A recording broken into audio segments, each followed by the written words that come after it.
जय हिंद बच्चों, कैसे हो आप सब। उम्मीद करते हैं आप सब बिल्कुल ठीक ही होंगे। आज की इस वीडियो में वज्र गुणन विधि द्वारा समीकरण को सॉल्व करना सीखेंगे। जैसे कि यहाँ पे देखिए, मेरा पहला समीकरण है 2x प्लस वाई माइनस 5 बराबर 0 और दूसरा समीकरण है 3x प्लस 2y माइनस 8 बराबर 0। तो चलिए यहाँ पे हम समीकरण को सीखते हैं वज्र गुणन विधि द्वारा सॉल्व करना। तो सबसे पहले इसको सॉल्व करने से पहले इसका गुणांक लिखना होगा। तो यहाँ पे हम लिखेंगे गुणांक। क्या लिखेंगे? गुणांक। तो गुणांक क्या होता है, यहाँ पे देखिए, जैसे x का गुणांक यहाँ 2 है और यहाँ पे y का गुणांक नहीं कुछ तो 1 माना जाएगा और यहाँ पे अचर पद हो जाएगा माइनस का 5। तो यहाँ पे इस तरह से इसका गुणांक हम लिखेंगे, जैसे कि a1 हो जाएगा मेरा कितना 2,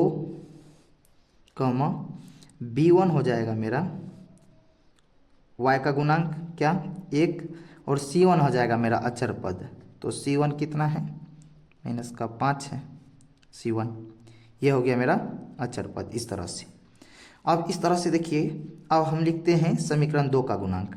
तो क्या हो जाएगा, a2 लिखा आएगा x का गुणांक 3 इस तरह से, b2 हो जाएगा मेरा y का गुणांक 2 और c2 हो जाएगा मेरा क्या हो जाएगा अचर पद जो कि -8 है इस तरह से। अब देखिए यहाँ पे आपको समझना होगा, वज्र गुणन का एक फार्मूला होता है, आप इसे ध्यान में रखिएगा, जिसे कि यहाँ पे मैं लिख रहा हूँ। तो इसका देखिए फार्मूला क्या होता है, x बटे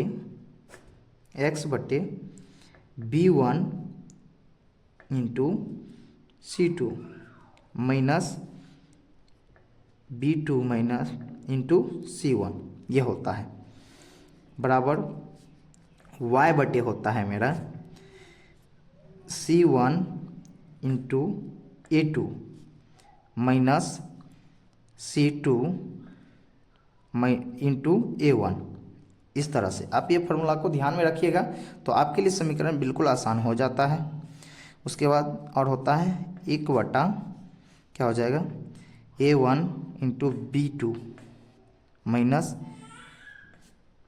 a2 इंटू b1 इस तरह से।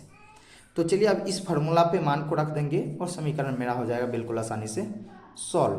तो यहाँ पे देखिए रखते हैं, क्या है x बटा क्या कह रहा है b1। तो देखिए b1 क्या है 1 है तो 1। उसके बाद क्या कह रहा है c2 कितना है, c2 खोजिए, c2 यहाँ है माइनस का 8, यहाँ पे माइनस का 8 हो जाएगा। उसके बाद माइनस का चिन्ह है तो माइनस का चिन्ह लगा देंगे।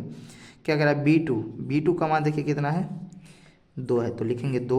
उसके बाद कह रहा है c1 का मान कितना है माइनस के 5 तो लिख देंगे माइनस का 5 इस तरह से। उसके बाद बराबर, उसके बाद देखिए आप क्या करेंगे, हम इसका लिखेंगे। तो क्या हो जाएगा y बटे c1 कितना है देखिए माइनस का 5।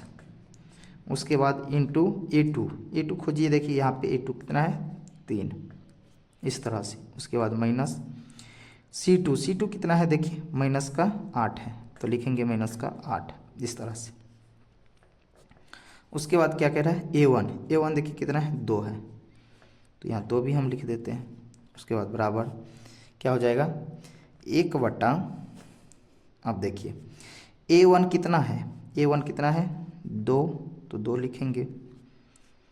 उसके बाद कह रहा है b2 देखिए क्या है 2 है इस तरह से माइनस a2 कितना है देखिए a2 कह रहा है, सॉरी यहाँ a2 देखिए 3 है। तो आप ध्यान से मान रखिएगा, अगर गलती हो जाता है मान रखने में तो फिर सवाल गलत हो जाएगा। उसके बाद कह रहा है b1 का मान देखिए कितना है 1 है तो 1 लिखेंगे इस तरह से। अब इसको करते हैं सॉल्व। तो यहाँ पे ध्यान दीजिए किस तरह से इसको सॉल्व करेंगे। तो देखिए क्या हो जाएगा x बटा 1 गुना -8 क्या हो जाएगा -8। उसके बाद देखिए -2 गुना -5 क्या हो जाएगा प्लस का 10 इस तरह से। उसके बाद बराबर क्या हो जाएगा y बटा -5 गुना 3 माइनस के 15। उसके बाद माइनस गुना माइनस क्या हो जाएगा प्लस, अब प्लस 8 गुना 2 प्लस का 16 ये हो जाएगा बराबर क्या हो जाएगा 1/2 गुना 2 करेंगे क्या हो जाएगा 4। उसके बाद -3 गुना 1 क्या हो जाएगा -3 ही होगा, इस तरह से। अब यहाँ पे देखिए अलग अलग कर देंगे। अलग क्या करेंगे, लिखेंगे x/-8 प्लस का 10 ये है। इसके साथ एक बार इसको लिख देंगे हम, बराबर लिख देंगे 1/4 माइनस का 3, इस तरह से कमा का निशान लगाएंगे। एक बार y के साथ इसको लिख देंगे, क्या आया है y/-15 प्लस का 16 बराबर लिख देंगे कितना 1/4 माइनस का 3, इस तरह से। अब इसको आगे क्या करते हैं चलिए देखिए, क्या हो जाएगा x/-8 प्लस 10 ये हो जाएगा 2 बराबर 1/, तो 4 माइनस 3 1 हो जाएगा, कमा ये हो जाएगा y/-15 प्लस 16 1 बराबर 1/4 माइनस 3 1। अब क्रॉस मल्टीप्लाई कर देते हैं इस तरह से, तो क्या हो जाएगा x बराबर निकल के आया 2, कॉमा y बराबर क्या निकल कर आया 1। इस तरह से मेरा समीकरण हो जाता है सॉल्व। तो बच्चों उम्मीद करते हैं आपको ये वज्र गुणन विधि द्वारा समीकरण बिल्कुल आसानी से समझ में आ गया होगा। मिलते हैं नेक्स्ट वीडियो में, तब तक के लिए जय हिंद।